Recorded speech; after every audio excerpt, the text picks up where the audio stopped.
Welcome to Heart and Hand, the Rangers podcast, the podcast that also knows what it's like to disappoint people at the last minute. This week on Heart and Hand, more Motherwell misery.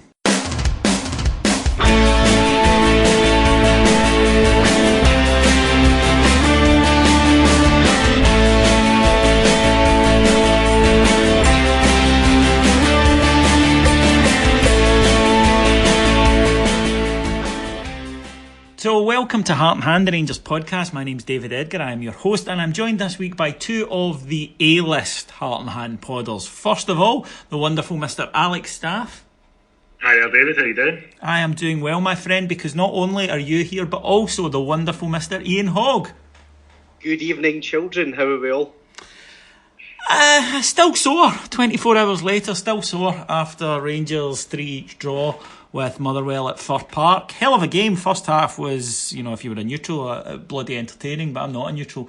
Rangers, of course, went down for the first time under Steven Gerrard, went behind after a slip by Connor Goldson in the early minutes, but came back. Kyle Lafferty, newly restored, the boy from the Black Skull, pops up with an excellent volley, which did take a deflection, but he did really well to get on target. And from then, Rangers playing the better stuff, but again, caught out, this time a set piece, wonderful delivery in from Bigara Rama, I think he's pronounced, I'm not entirely sure. James Tavernier watches his man go past him to head in for 2-1, but Rangers, again, don't let it bother them, keep going, and actually are up by half-time. First of all, a wonderful goal, James Tavernier atoning for his error with a great cross, and Kyle Lafferty with a superb run and header down. And then a wonderful counter-attack from Rangers after a break, after a Motherwell corner. Rangers broke superbly, ending up with Ovie Ejaria putting it away, although the Motherwell keeper should have saved. And at that point, Alex, 3-2 up, playing some nice stuff in this unusual 3-5-2, I felt we were going to go on and win this. I genuinely did. I could actually see us getting 4 or 5, and it really did not pan out. No, it didn't. And you would, at half-time, you would have been right in feeling that, because we hadn't showed up really for large parts of the first half. You didn't think we would play as poorly, and in most games under Gerrard this season, the second half is when we've kicked on and played a bit better football. So yeah, like yourself, at half time I was thinking, okay, we've rode that out, we've showed some really good fight and determination here to get ourselves in the lead. Let's kick on from here. I mean, let's be honest, right? Well, we're unlucky to a small extent with the nature of the way that they scored so late in the game, but from what I've seen, certainly from my perspective in the second half, Motherwell were a bit better than us. In my opinion, they imposed themselves on the game more. They created more chances. McGregor was by far the busier of the keepers, and I just felt that had we won it, it would have been one of those days where it was about attitude and determination rather than ability, really. Yeah, I would definitely concur with that. Rangers just could not get going at all in the second half, and unfortunately began to sit deeper and deeper in the 3-5-2, which we will discuss in a moment. And Motherwell eventually had they put on Bowman and Salmon, and it was literally just tossing the ball into the box. And Rangers' defence was coping quite well with it, I have to say. However, like I say, just couldn't get out and seemed to surrender possession a lot, Hoggy, and it just kept coming back, and we got deeper and deeper and deeper. Looked as though we'd done enough, but then in the very last seconds, Motherwell get a corner and balls fizzed in. Alan McGregor, I thought, could and probably should have come for it, didn't. Connor Goldson didn't do particularly well at that point either. We'll come to Connor Goldson in a minute. And for the second time in the match, James Tavernier is standing watching as his man runs in behind him and puts the ball away. Gutting, no other way to put it, Hoggy. Yeah, that's played 3 in the league, 1-1, drawn 2, and both of those games we should have won. Both of them it's injury time equalisers. We should be sitting here at 9 points. We're not. We're sitting on 5 points instead. And I felt for most of the second half and the first 10 minutes of the first half, most of the Motherwell attacks came from long balls. They were typically going right to left on their side, or in other words, being right in on James Tavernier, who didn't have protection in front of him in Daniel Candeias or whomever else. Tav had a nightmare, and I think that just the two goals that I think he was at fault for just rather sum up his performance. It was one of those Jekyll and Hyde, because he creates Lafferty's header on an absolute plate. But my mind, and I know we're going to come on to it, we cannot set up like that with defensively weak players, David. Well, let's talk about it then. It is one of the things that's been occupying the minds of Rangers fans since the final whistle yesterday. You cannot deny at all, and I'll start with you, Alex, but Hoggy, feel free to jump in at any point. You cannot deny that James Tavernier brings so much to the side. He does. He's 6 assists and 3 goals already this season, and he is so often key to our attacking play. But I don't think you can, with any great gravitas or certainty, argue that he is even a good defender, because he isn't. He's okay in, I think, one-on-ones usually, but he has this thing at high balls, which is unusual because he's got a good physical build and strength and height, that he just completely and utterly switches off and watches the ball. And it's not the first time we've seen it. And it's clearly something that other teams target, because they were raining the balls into his zone yesterday. And it's the eternal question that Rangers fans will ask themselves. Some people, they cannot get past the defensive lapses. For some people, the attacking qualities so far overrule it that they don't like the question either. Both camps, think it's a completely open and shut case. I'm kind of in the middle, because there are days where I think, oh, wonderful, like last week where he gets 3 assists and it's all great. And then there are days like yesterday where you want to choke him. Yeah, I get that. For me, I'm in the camp of we are a much better team when James Tavernier plays. I really do believe that. However, he does have games like he had on Sunday. What I found with Tavernier is he doesn't just make one mistake in a match. You can think of some other examples as well. One of the Hearts games, I think under Warburton, for example, where it's not just one. They seem to come in batches. If he makes a mistake that leads to a goal, he'll invariably make another mistake that leads to a goal in that same match. It's very strange. Scottish Cup final, Alex. Scottish Cup final 2016. Yeah. There's another example there. Yeah, he doesn't seem to make just the one, which then any player does.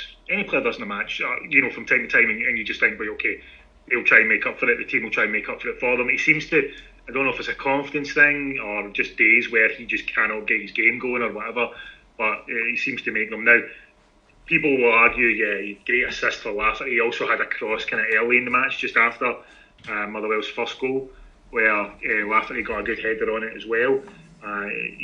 Going forward, he done okay and got his assist. But yeah, I'm of the opinion we're a much better team when he plays. But it's the first game this season where it's happened, thankfully. But we're going to see games where he just has those absolute brain farts. And I hoped that our defending this season was such that when he had matches like that, other players would be able to cover for him.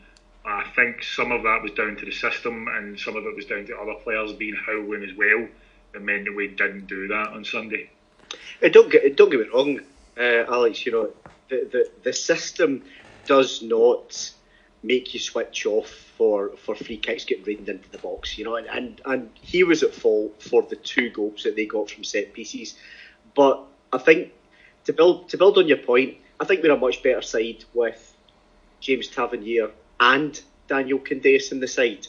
And I think that's what he was missing yesterday. When one-on-ones with no one tracking back and helping him, with Goldson having a pretty, frankly, poor match and not coming over to the right to cover him, with a Koulibaly or a Jack or a whomever being able to step over one because there's 3 in the middle of the park rather than 2. That's when we get the best out of James Tavernier for me. I get that we've only played really one match, 3-5-2. It could end up, the best thing since sliced bread. But on the basis of yesterday, with the personnel that we've got, I really do think it was the wrong move to pitch that in at Fir Park. He drives me nuts, James Tavernier, because there are weeks where nothing but praise for the guy, and I absolutely love him. And then I think it's because of the disparity between his best performances and his worst are so big, because he tends, I think, to be either 7 or 8 out of 10 or 2 or 3, and because of that it makes him such a difficult guy, which is incidentally why I think a lot of us had misgivings about giving him the captaincy. And all the stuff you said is true, Hoggy. He was missing his partner in crime, and I've read some people say, a professional footballer shouldn't need a minder, and it doesn't work like that. There are combos that work better, strike partnerships, defensive partnerships, and you utilise it. If you can, Candace and Tavernier are another. However, as you said, it wasn't formation, it wasn't lack of partner that made him stand watching as a guy ran off him twice to put the ball in the net, and it's not the first time we've seen it. It's something that appears to be in his game. To me, it's a really basic thing of you've got to know that you've got to at least go and compete, or at least make sure that the guy doesn't get a clear run at the ball. That's simple, Alex. I mean, that's not something I think you're demanding too much of any professional footballer to ask them to do. No, it's not. I get that, but some players are just poor at it. We know that. That's why Ovie Ejaria gets left up, which ultimately led to one of their goals. But that's why Ovie Ejaria is not in the box defending at set pieces, because the manager recognises he's not very good at it. So I'll use him to, take a player out of this situation altogether by keeping him up. Because it's not as if he's the sort of player you leave up because he's going to streak away in a counter-attack, is he? But, he's left out of there. But even with his height, they know that. Now, my question would be this. If you know this, and we know this as fans, and there's absolutely no way our management team don't know this about James Tavernier, why was he given such a pivotal role in defending our set pieces? Because there's actually 3 times he loses his man as such. Now, as you know, David, we play zonal, so they don't really have a man, but you're supposed to go and attack the ball or make sure the guy in your zone is not getting to it first, or easily, even if that's the best you can do. But it was actually the other one, if you remember, Peter Hartley's sitter at 3-2 in the second half. That was right in Tav's zone. But for some reason, why is Tavernier's zone the central one, is my question.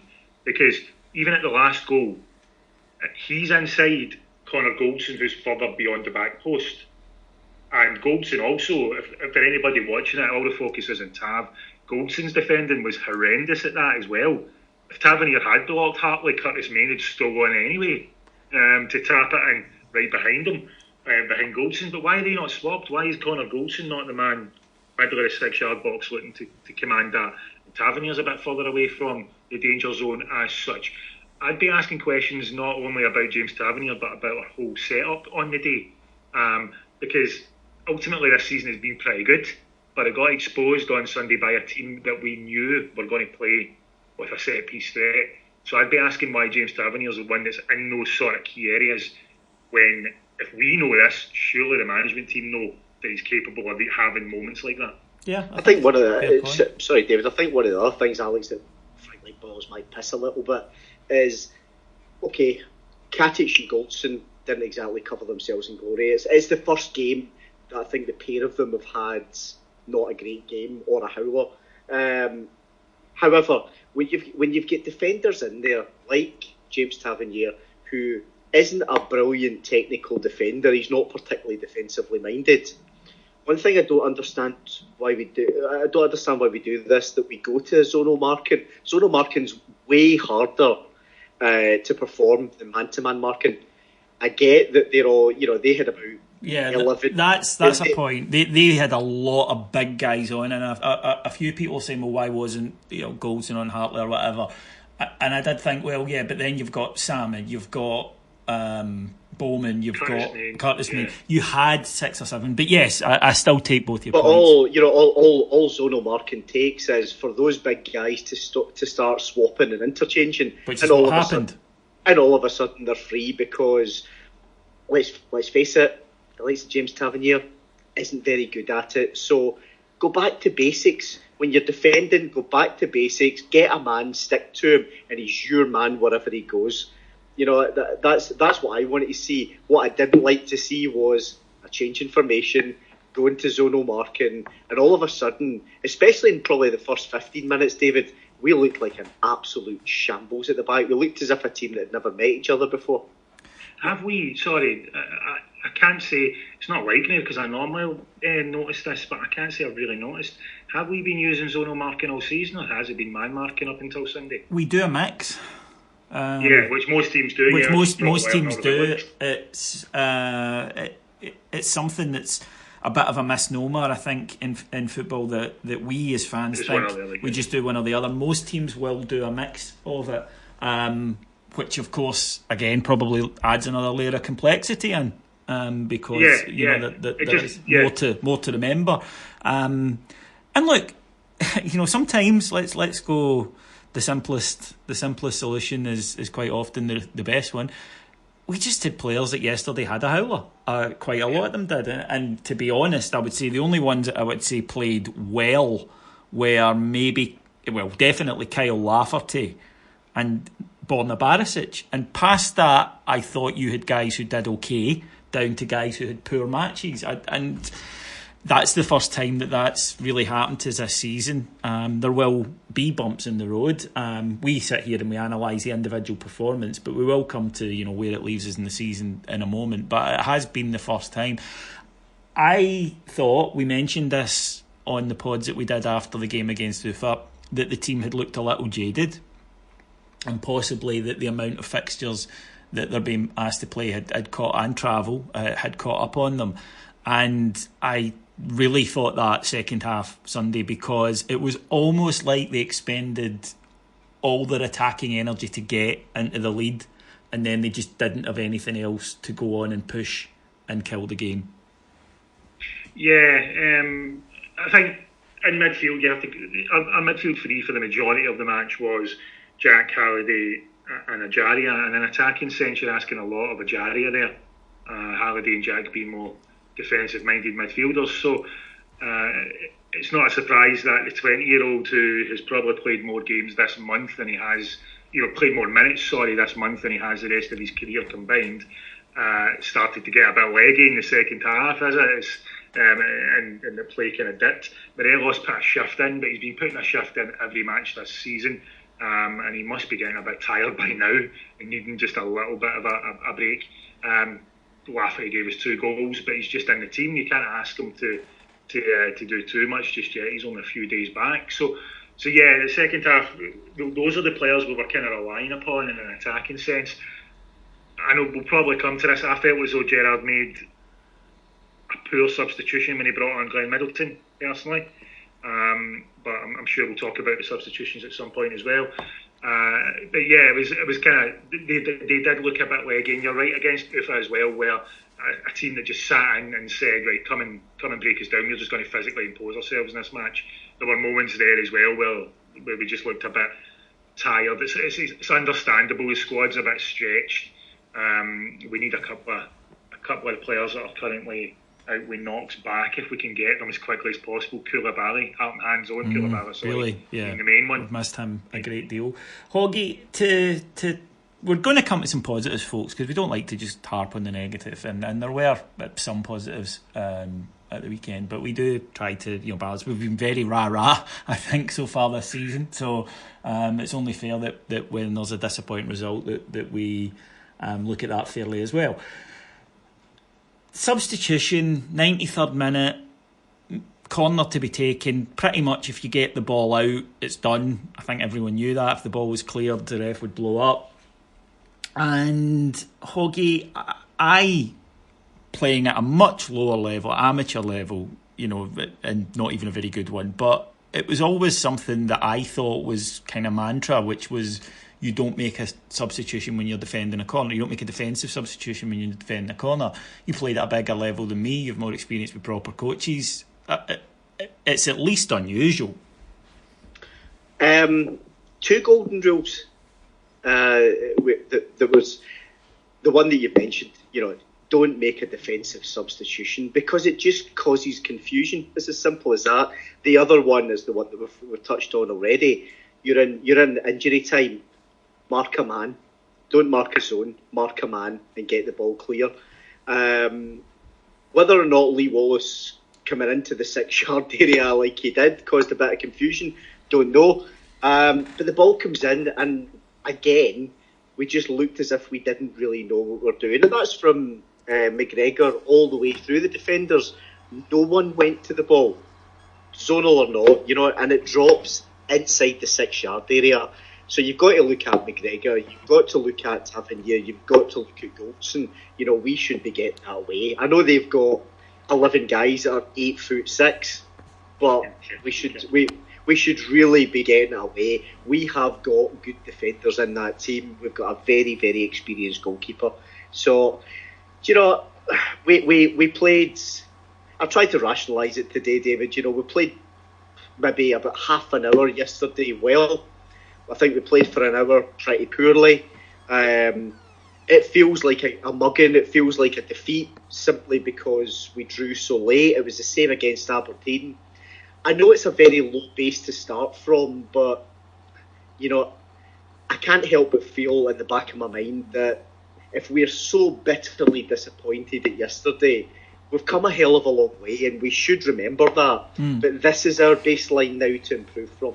Yeah, and I think you see when teams celebrate and draws against us so dramatically, that shows you that, we are considered far less of a joke, and we were considered a joke for a long time. So that is at least heartening. But again, as you say, in terms of silver lining, you really have to want to see it. But Alex, I wonder, in the cold light of day this morning, watching the game back, if perhaps we emphasised the need for physicality and standing up to Motherwell, which the team did incidentally. I had no complaints about that. But I did wonder, because when we played our football, we were much better than them, and we looked like scoring, and there were goals there for us. And I remember feeling that yesterday watching the game, and then sitting watching it again today, that there were goals there for us. But it was almost like we were preoccupied, is probably the right word, with squaring up and making sure that we didn't let them physically dominate us, maybe as a bit of a hangover for last season. Is that fair? I think so, yeah. I think it's fair for the first time so far this season to question the team selection and management team's choice of approach. I think that's fair this time round. This isn't being done with the benefit of hindsight. When it became pretty apparent that we were going 3-5-2, and that was from the minute we all seen the way the team was lined up by the graphics which they bring out, which, small bugbear, they don't look like great guys anymore. So if anybody from Rangers is listening, have a wee word. Anyway, what we all kind of wondered if that was a bit of a risk, because we've not had any time in the training ground at all. It's been Sunday, Thursday, Sunday for weeks now. We've not had any time to get the team together. The very fact that we had to change the positioning of the three centre halves, so that Flanagan went to the other side, Goldson came out the centre to let Katic go in the middle. I think we'd done that after about half an hour. That tells you that we were largely working on a theory rather than something that we'd practiced, because we didn't know the best positions for the freedom of play. We would have known that if we'd had time in the training ground. So, as I say, this hasn't been done with the benefit of hindsight. And you're right, again, like that, when you're looking at the game and you're thinking, well, we've made a couple of changes here, and maybe Halliday was one such example, maybe, of bringing in a player who is going to, get stuck in, etc. But he's not as good on the ball as Arfield, who he replaced. And maybe we needed a bit more subtlety, as you say, rather than the kind of more physical approach. So, yeah, it felt like we changed our game to suit them when we should have maybe just stuck with what we do best and see if they could handle it. It's maybe just a little lesson for Gerrard and the management team there. I can see why they wanted to change the formation. It was just the wrong time to do it. And then in terms of the approach, as you say, we let them impose upon us rather than the other way around. Yeah, because when we played, they made the game scrappier. They made the game scrappier and scrappier and scrappier, and of course they end up, dominating's putting it to. We weren't playing well, but it wasn't like McGregor's pulling off save after save. But they made it a scrappy game, and that knocked us out of really being a threat. And we let them. We let them in the second half. Not dominate the ball, but simply we gave them the ball far too often. In the first half, when we played our game, from about 15 minutes in for half an hour, we were very good. I thought we controlled the play, we controlled the passing, we were getting the balls out wide. Tavernier's getting crosses in. Barisic, I thought, showed there's a guy that's simply programmed to get by the fullback and cross the ball.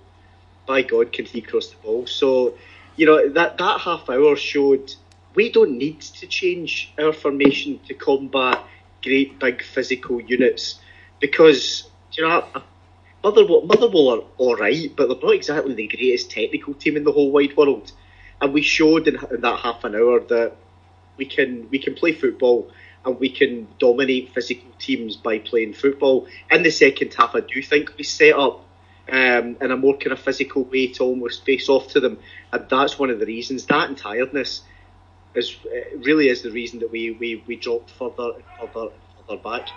Now the 3-5-2 itself, and again, when you don't get the result you want, and the defensive performance that we got, then it's going to be under scrutiny. Now watching it, I could see the advantages. Watching it back again, I could see the advantages with it, because I thought that it did give us the two up front. I thought there was the signs of a very promising partnership between Kyle Lafferty and Alfredo Morelos, and I thought it made us look more dangerous. I did wonder if perhaps it was just the fact that, as I say, most of our defenders, really with the exception of Barisic, were having a really poor day. And even Alan McGregor wasn't having a great day. His kicking was really poor yesterday. And again, we've spoken about the third equaliser, or the equaliser. And I did think, well, maybe if they'd played well, the formation would have looked better. But then, of course, the counterpoint to that is chicken, egg. Was it being in that formation that made them look so hesitant and nervous and made them play badly? And I don't know which one it was. But I wouldn't necessarily... I mean, I've seen people say, I hope to never see that again. I don't, because I think that there's good things can happen with it. But as you say, Alex, maybe it needs to come, shall we say, after a bit more practice, because they did look confused. They really did. They were clearly, in the three at the back, they were confused. It wasn't just... Golson slip, you can't legislate for that, right? I mean, wet pitch, horrible weather, that's going to happen sometimes, and it was just one of those goals. There's nothing you can do there. That's not a system or a tactics thing, that's just a mistake. Yeah, get that. Totally agree. And Golson from there, I think we all know that I think we had his semi-professional twin brother playing for us on Sunday rather than the real Connor Golson, because he was very far off what we've seen so far. But we clearly didn't know, because we had to shift the three at the back to move Golson to the right rather than the centre, essentially, because in theory Golson should be the one in the middle of the three, but in practice it wasn't working. It wasn't just the goals that Motherwell were scoring, there was a couple of cracking chances that they had as well. One in particular, not long before we equalised, if you remember, Chris Cadden's cross that went all the way across the 6-yard box. Yeah. All they needed was a touch. All they needed was one touch, and it was in the back of the net. I don't know how we got away with that one. It wasn't long before Lafferty's goal. We rode our luck at times at the back until we slightly, as Hoggy says, we slightly settled that way first half once we started playing a bit of football and we'd shifted things around. We will play the 3-5-2 again this season. I personally don't think it will be the formation of choice. It will be like on Sunday, he's thought to himself, Motherwell are going to play two up top, they're going to play a 3-5-2. I'll just match up with them and win the game that way. I can get why he done it. It just, I just say it needs more work, it needs more time.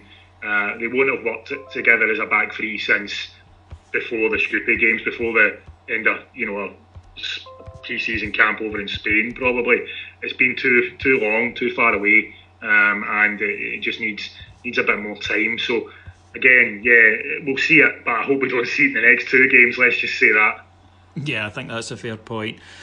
Hoggy, so there were some positives, and I think it's fair to say the main one was a 7-foot flute-playing Northern Irishman who arrived back, didn't fuck about, looked as though he'd never been away. In fact, was playing with a relish and a zeal that was fantastic, and I thought Kyle Lafferty scooshed the Man of the Match award for Rangers. Admittedly, maybe not as up against as much competition as other matches this season, but I thought he looked great, and like I say, a lot of very promising interactions with Alfredo Morelos.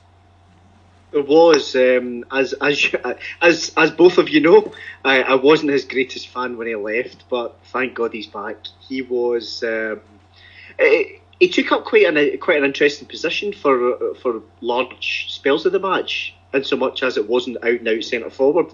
He would drift into the midfield, he would drift out wide, and a lot of the link-up play with Morelos actually came from that, and that includes when Glenn Middleton came on. Middleton and Morelos seemed to be up front, with Lafferty in midfield for a spell. So he was, I think one thing was really clear to me, his touch has improved, I think, tenfold since he was at Rangers last time. Generally, he was killing the ball and passing it on.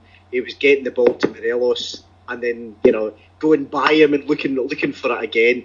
It was refreshing. It was excellent to see it. And do you know what? There's a striker, banging confidence, just trying anything. The volley, yes, he gets lucky that the volley gets a deflection and goes in, but the technique to actually volley it in the first place and get it on target is pretty damn good. And his positioning for the crosses coming into the box, David, was superb. There's, I think we've seen already, Kyle Lafferty last time round could be, I always thought, a bit hit and miss. Well, he was. I mean, he definitely was. This time round, by Christ, he's hit the ground absolutely running. For me, he's a certain starter in the next 2 games. Well, understandably, I think, based not only on performance but freshness and attitude. I think you might be right there. But very disappointing. And where it leaves us, of course, is 5 points from 9. Now, it's 3 games in, but again, we like to take the temperature of Rangers fans, be it through our site on Patreon, be it through Mark's site, followfor.com, be it through social media, and be it through just speaking to Rangers fans. And there are some who are a little bit panicky, or certainly a bit apprehensive, because our next game is a trip to Parkhead, and you can't be ever certain of anything other than a very tough match, or toughest game of the season. And they're saying, well, we could be in a position after 4 matches where we've only got 5 points and we are 4 points behind Celtic. Now, firstly, I think we'll get something, either 1 or 3 points. So that's me just putting my cards on the table there. I think that we'll have enough about us. But even if we didn't, I just don't see this as being insurmountable or a bad start to the season, because I think if you're going to just hive a part of several fronts off and say, well, this is all I'm interested in, well, that's fair enough, but everyone else might not be. You can say, well, we've only got 5 points out of 9 in the league, set fire to the building. I just don't really concur with that viewpoint, Alex. No, I definitely don't. I can see the improvements. I really do believe that. I know that people have a go at me because I've said quite openly in the past that the results aren't quite as important to me in judging where we're at as performances.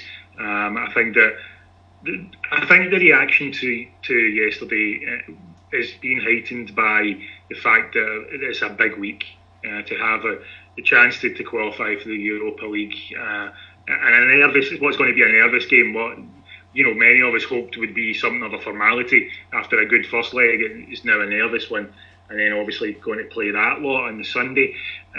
If it wasn't such a big week after that, we'd be disappointed, but I don't think there would be quite as big a reaction. Now, it's understandable. I'm not saying that's wrong, but it just shows you the difference.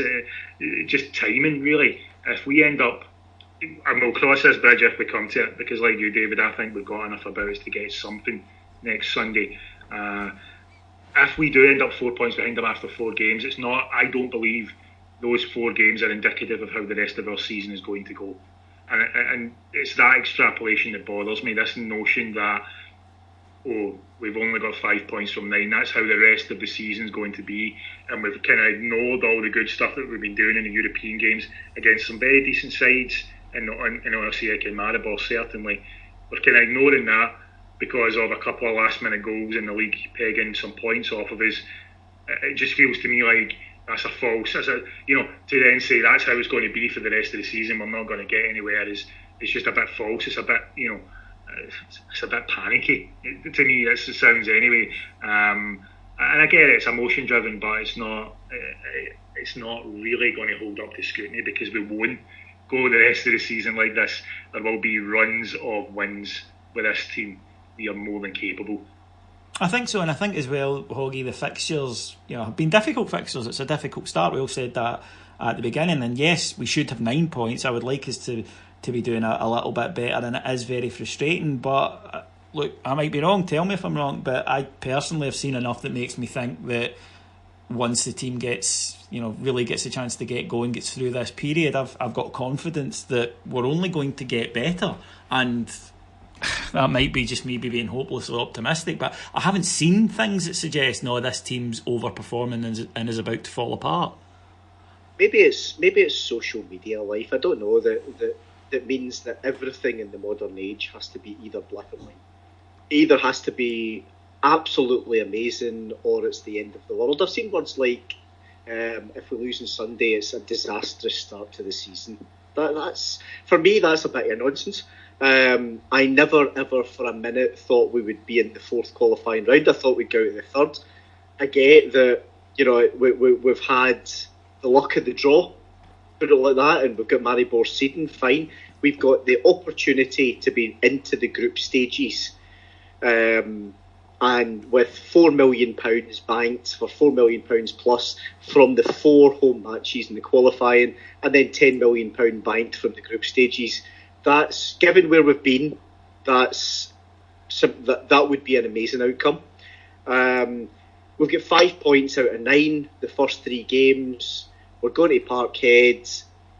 We can win. Of course we can win. It's not like last season where it was only blind optimism with an hour to go to kick off that you thought that you would maybe get something, and then you get scudded 5-0.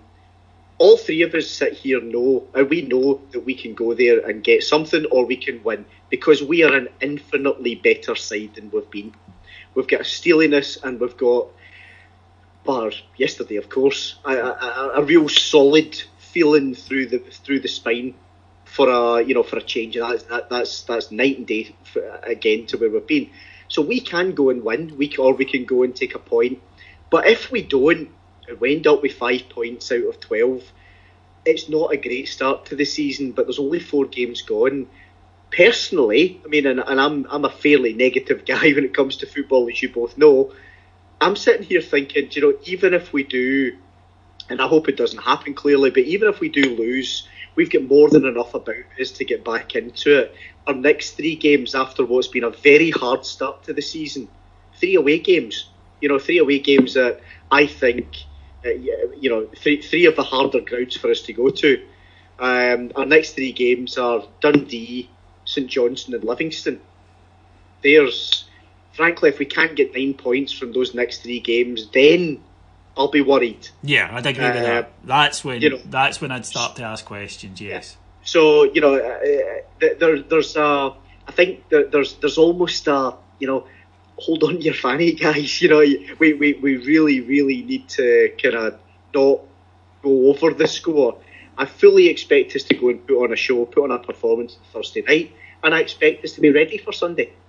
I do wonder what it would have been like if social media had existed at Souness's start, which he would have been. Yes, he would have been getting serious questions. Oh man, can you imagine?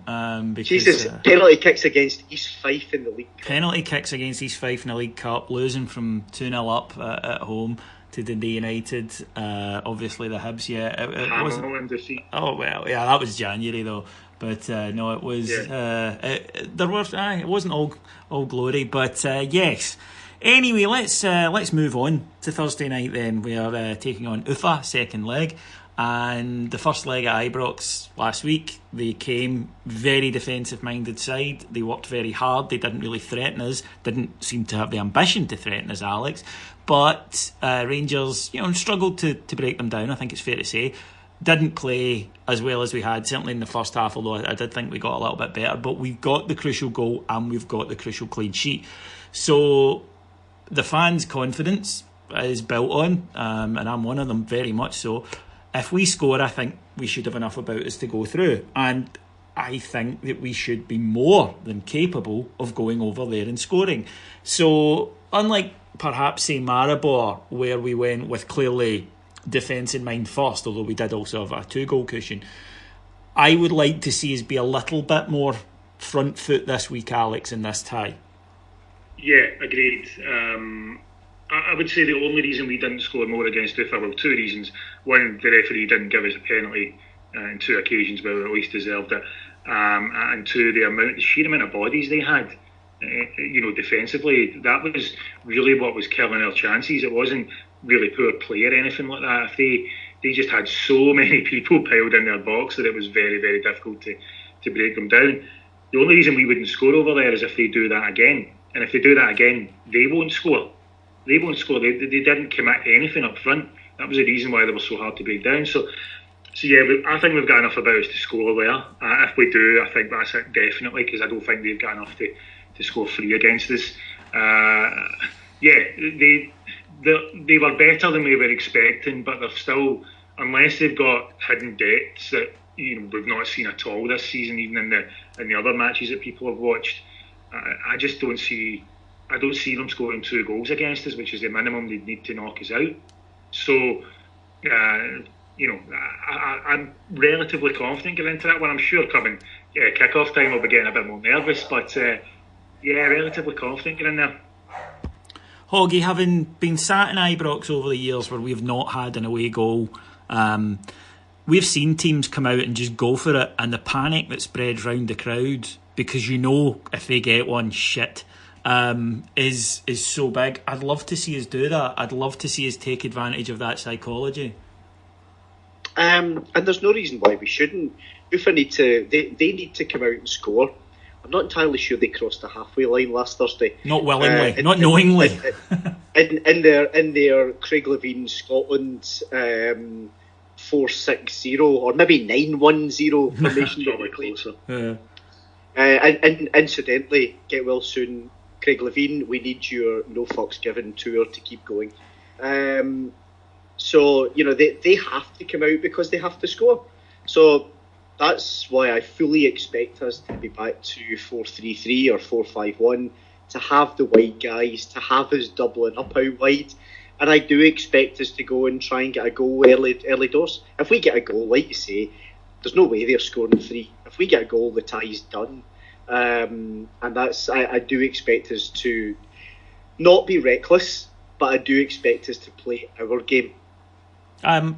We do have slightly jaded, and I know people out there be going, it's only August, and professional footballers, it's not like working a shift, and you're right, but there's mental fatigue does come in, and also we don't know what it's like being elite sportsmen, having to put your body through that constantly, and we can argue about whether or not it should be, but the fact is that it does exist, not just for us. Look at Burnley struggling very badly at the moment with adapting to this sort of routine that we're in currently as well. But we do have a winter break. We do have an international break coming up, 2 weeks. The majority of the players would be able to use that time to A, get some recovery time, and B, work with the manager on the training ground, Alex. It really is a case of 2 massive pushes. Come on, lads, give it everything, and then a few days off at the start of next week. Yeah, that's the way Gerrard described it before Sunday as well.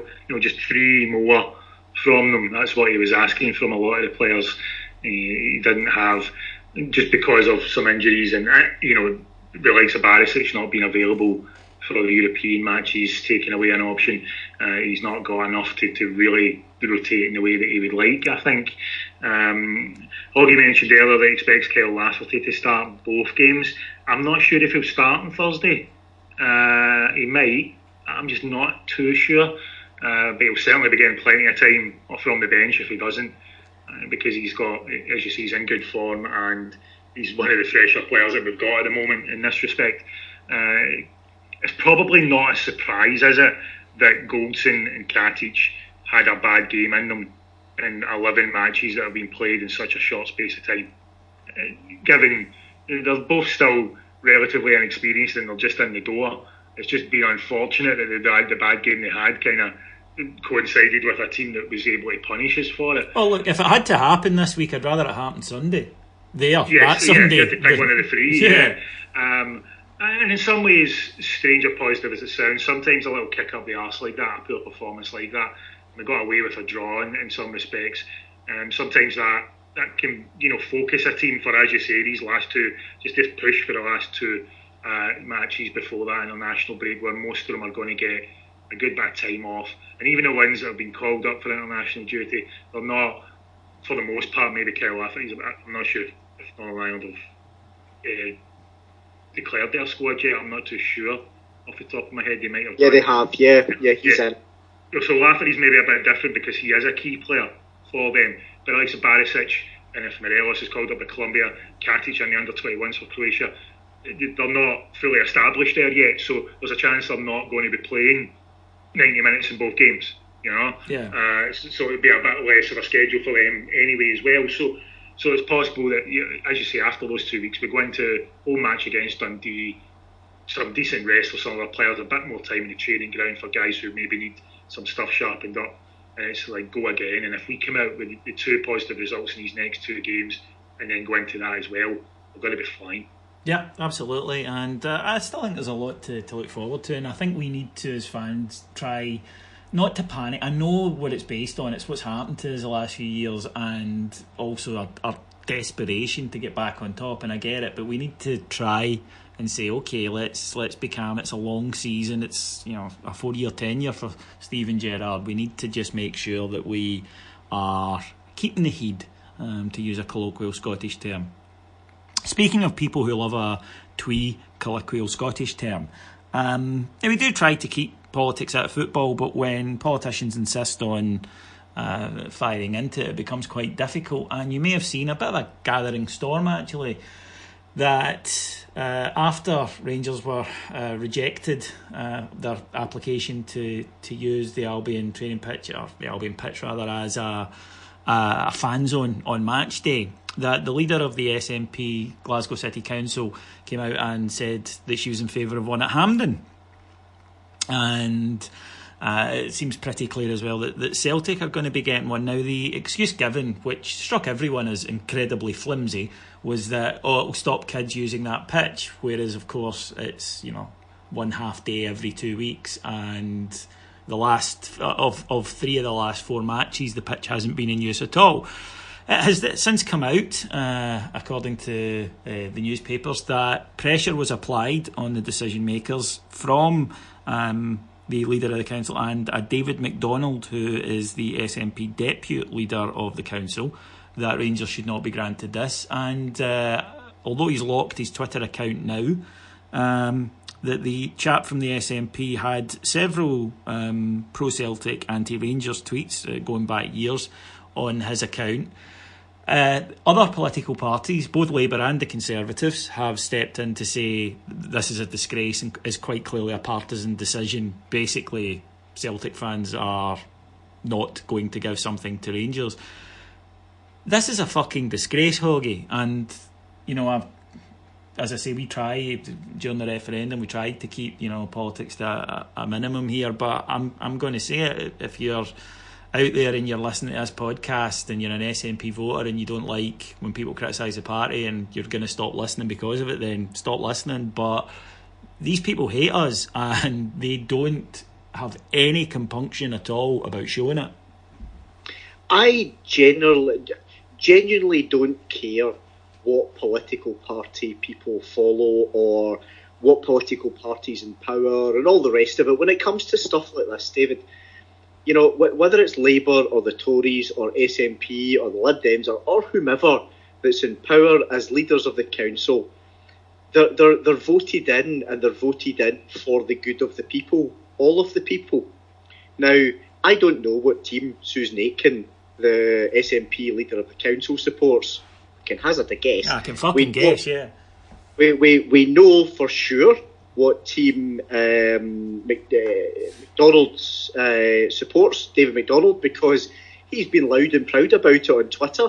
Do you know what? I don't have a problem with that either. What I do have a problem with is David McDonald is actually the chair of Glasgow Life, right?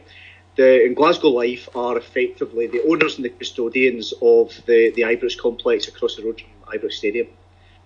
He was the guy that vetoed this, along with, of course, Susan Aitken and the other local councillor that I forget his name, another Stephen Dornan. Yeah, Stephen Dornan. And so to go from that to, yay, fan zones are great when it comes to Scotland and when it comes to Celtic, is double standards, and it's not treating your electorate with A, respect, and B, parity. I want Rangers all over this. I want voters all over this. If you're a Rangers fan and you voted for the SNP and you live in Glasgow and you think this sucks, vote with your feet. Make your vote count. But Rangers have to take the lead here. I tell you another thing, David. One of the biggest voices to come out and to be slamming this decision, well-known Celtic fan Frank Makaviti. Yeah. And there's a guy who, don't be wrong, lots of Rangers fans won't like him, and yes, he's a Celtic supporter and all the rest of it, and yes, he's motivated by political gain, of course he is. But first and foremost, he's on the front foot demanding parity for all football fans. As he said, the words he used, football fans are the lifeblood of Glasgow. Now, if this decision is not scrutinised in SNP-led Scotland today, something's rotten. Alex, it's just the sheer small-mindedness and pettiness of it. And as Hoggy says, people who have sought and been elected to office where you are supposed to represent everybody, to be working out their own prejudices at the expense of taxpayers is vile, in my opinion, is absolutely vile. Oh yeah, definite abuse of power, which is in itself a kind of vile thing, isn't it? But like Hoggy, I'm not too motivated by who it is or what team they support or anything like that.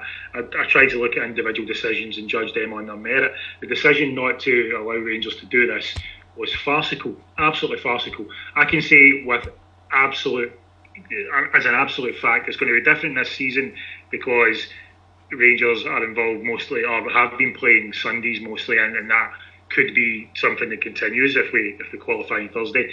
But I played in the fall of all 11s on a Saturday between 12 and 2 before you'd get changed and go to the game at Ibrox. This wasn't a bunch of kids using the pitch that would have been denied if a fan zone was there. This was a bunch of, and greatest respect, boys, I know most of you will be listening, so I apologise, but let's be honest, we're fat and we're shite. And there's a lot of fat lads in there, yes. I've got to admit. That's kind of what it is. It's just a kickabout for us, and just getting some like-minded guys together playing a nice game of 11s. That was the case for years. It's not been the case recently. That's moved simply because the Ibrox complex pitch is an absolute joke. It's a mess. It's been there forever, and they've never upgraded it once. So it's kind of done now. No one likes playing on it, so we've kind of moved it to elsewhere. But the fact is that's who was using it. It wasn't some sort of kid development thing that was going on before the games. That's not been there for. No, because the excuse was so flimsy and preposterous, but was said with, if you read his comments, Donlan's comments, it was said with such emphasis and spite. It was basically, people who vote for me hate you, and I hate you too, and therefore I'm going to go out my way to fuck you over here because it will be good for me with my base. But as Hoggy said, you can do stuff like that in opposition. You can't do it when you're in control, because there should be scrutiny, and there will be. And like I say, if you're the type of person who gets very sensitive about stuff like this and thinks, oh, you're attacking my party, therefore you're attacking me. In this case, yes, if you support people who do this kind of thing, then it's a fucking disgrace and you're a part of it. If you support the SNP and if you think this is okay, then you probably should just turn off now, because the words that were used, abuse of power, is exactly that. I'm going to abuse my power because I fucking hate that football club. Is effectively and the people who follow it.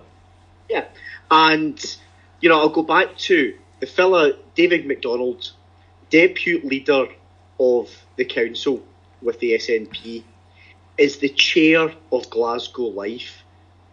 I think they're the owners, certainly the custodians of the Ibrox complex.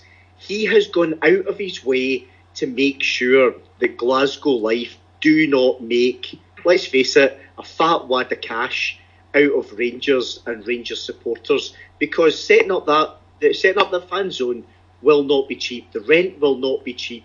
They may even get a cut of the profits from beer and hot dogs. I don't know. There's the chair of Glasgow Life basically saying, we don't want that money. We don't want that money that we can put into redevelopment. As Alex says, pitch is a disgrace. We could redevelop the facilities. We could bring in tens of thousands of pounds. But no, it's Rangers. Fuck them. It's that simple. Sorry. Go on, Alex. It's that simple, though. Yeah, it is, and it really is compounded by not just the pitch, the whole facility at the Ibrox complex. It's probably the worst of the lot now, and that's mainly because it's been there. I'm pretty sure the Ibrox complex was the very first of the 3G pitches, certainly in Glasgow. That was where you wanted to play first, because it was the first one. If you remember back to the days of, you guys will remember the old sandy hockey pitch type numbers, yeah. But Ibrox complex came out. That came along. That was one of the first ones upgraded. It's never been redone since, and just about everywhere else has. And it's a mess now. You can't really play on it. Anybody with any sort of kind of joint issues, any ankle injuries or knee injuries they've had in the past or anything like that, they can't play in that pitch. Whereas they could go and play in Tory Glen or Nether Craigs or elsewhere. The dressing rooms, there's only 2 dressing rooms and then one for the women as well, which in itself is a bit of a joke. They were using that for the only thing that's ever been done up is the dressing rooms got a bit of a lick of paint, and they took the benches out when the Commonwealth Games were over here, because the Rugby Sevens teams were using it to warm up before the matches at Ibrox. That's all they've done in years to the complex. It's, as Hoggy says, that money, and Glasgow Life could have negotiated a cracking deal. Oh yeah, Rangers are quite prepared to do that. This is why it's going to be so easy for the opposition parties to make something of this, because that money could have made a big difference. So it's like I say, some decisions are so venal and so inexcusable and so transparent in their motives that there is no defence, and the piss poor excuse they come up with shows you that the fact that they couldn't actually construct a decent one, and time will tell. And an excuse for that in itself, by saying, there's a load of kids need this facility. No, that facility needs upgraded first and foremost before kids can play on it, or should be playing on it. So there was your chance to bring a load of money in, and you could have piled in and upgraded that facility, and you turned it down out of nothing more than bitterness. So it's something that, as I said, I like to judge these things on merit. As you said, David, if you're an SNP supporter and you feel as though we're having a go at your party, and hence you, to an extent possibly, but we're actually more having a go at what was an absolutely farcical decision. If you support that decision, I don't quite see any hope for you, really. No.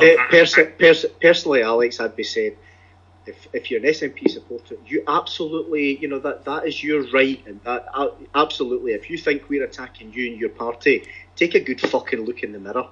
And I think it's just a case of saying, if you're an SNP voter and you're listening to this and you think the decision is okay, then as Hoggy says, yes, there's no hope, but you should surely hear it and say, no, that's wrong. Put pressure, it's your party, put pressure on it. But unfortunately, that's not modern Scotland. Anyway, what we will have, David, is I absolutely predict that by Friday, SNP Council in Glasgow will have tried to have changed the narrative, and they will now be the victims. Oh yeah. Waiting here, Twitter threats. That's the usual excuse, but I don't think it's going to wash this time. I really don't.